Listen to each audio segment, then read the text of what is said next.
at the moment, agriculture in Europe is composed of many small farmers. And yet they have to operate in global markets. So if they don't cooperate in some fashion, they will find life very difficult, and most likely we will lose a large part of agricultural activity at the family farm level or at the small business level that we currently have had. And we have to think about that small farmers not only create benefits for themselves and production for the rest of us to eat, they create environmental and economic goods for the environment that they're in.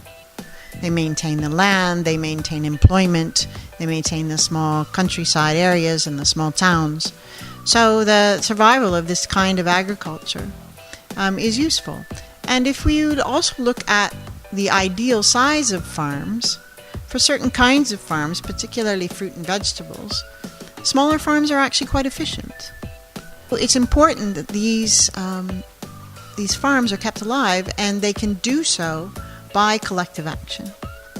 Now, I want to make something clear here, is that with collective action, I don't mean that the actual farms are collectively owned in most of Europe, with some exceptions. The farms are owned at the family level or at the private level. And the cooperatives come in either as supply cooperatives or as marketing cooperatives.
In Almeria, we have a lot of farmers producing fruits and vegetables. We are more than 50,000 people.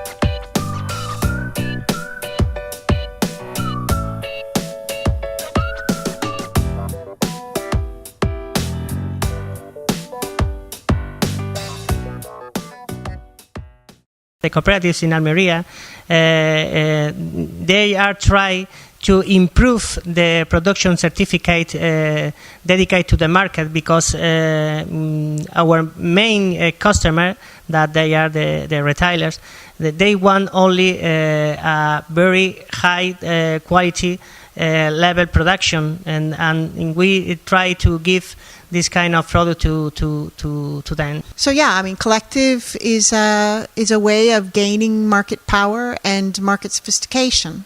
It's not only about power; it's about sophistication and knowledge networks, so that these farmers across Europe can compete in a global marketplace.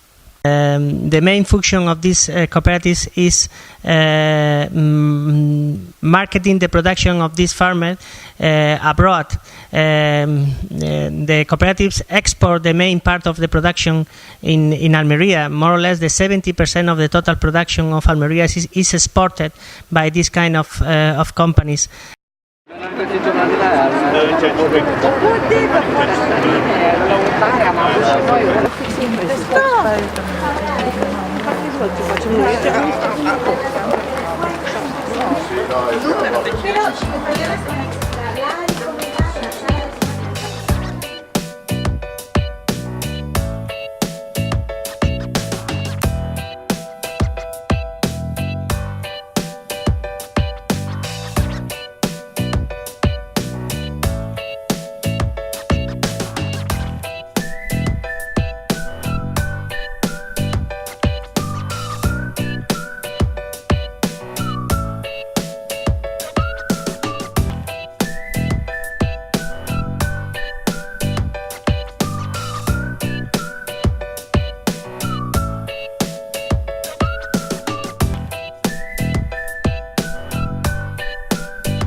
We are tomato specialists because this area has special conditions for growing tomatoes. One of our stronger difference is what the growers do in the field. They classify the product. So this is very important for us because they bring the classified tomato. This classified tomato suffer quality control here, and if this is correct, we sell by first class. If it's not correct, it's second class. The grower in the field suffer every day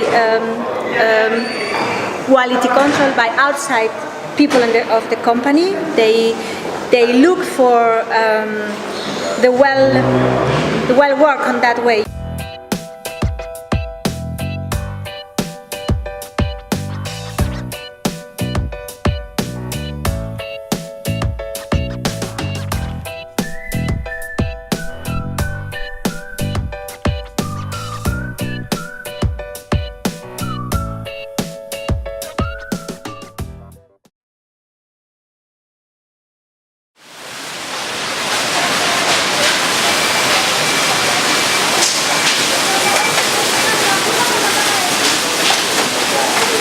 Every grower is paid the same price per week per quality. So we bring the product, we stock it inside when we want to see, and then we process. We have the commitment with the farmers to sell all the products.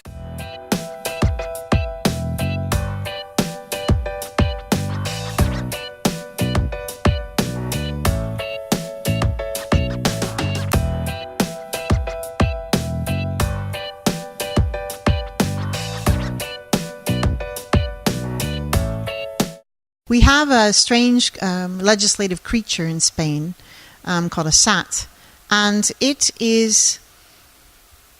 was a sort of agricultural transformation society, to translate it into English, which was a historical rarities. There were certain kinds of those entities that already existed, and in 1987 they created legislation which basically described those entities and included them into, the legislative atmosphere landscape. It's still considered in Spain as part of the social economy, and the reason for that is because it's member owned. It's true that the control rights are somewhat different than a cooperative. In the traditional cooperative, you've got one member, one vote. Okay, that actually has changed over time, where we now have combinations and we allow plural votes in certain circumstances. But there's always a cap anyway on the amount of plural votes that one can have. A SAT, you have some voting in relation to capital. So it's not completely one member, one vote, but it's still member owned. It's for the benefits of the members. And there are certain things in which the members do vote. And then there are certain crucial sort of financial or decision making that is voted on by that core of capital holders. SATs sometimes are more useful for certain kinds of business activities, or it's just by historical circumstance. That's what people are used to. It certainly allows those who are in SATs often say that they like the flexibility and the quickness of decision making. Other people who are in co-ops will see the benefits of why they prefer their business model. It's two different business models. They're both collective and they're both part of the social economy.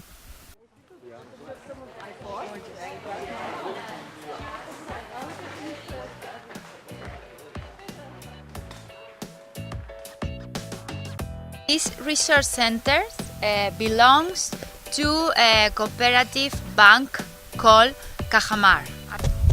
This center founded in 1975. The director in those time, he wants a center that all the growers or farmers have a place to resolve any problem that they have it. We meet here, we look at the trials and we propose new things to do. And apart from that, together we organize study days. There's a big lecture room in here. Of course, if we meet with this group of technicians, we discuss the actual problems. And if something new shows up, we try to start trials as soon as possible over here to learn about it. The farmers needed some sort of research into their kind of farming because it was very peculiar. So the cooperative bank decided to set up an experimental farm. And it was very clever on the part of the cooperative bank because the better that their farmers did, the better the bank did. So it was a virtuous circle. So they set up this experimental farm so that it would be able to assume a kind of collective risk. And when things worked and things were successful, this kind of knowledge could then be transferred on to the farmers. But farmers then found themselves in a situation where they didn't have to assume individual risk. They didn't have to be the one farmer who did something that might go well or not. Okay? And what this did was it allowed for innovation that perhaps wouldn't have occurred if we were dealing with risk-averse farmers. So that their projects now are, European research projects or national projects, but always related to the needs of the members of the cooperative bank.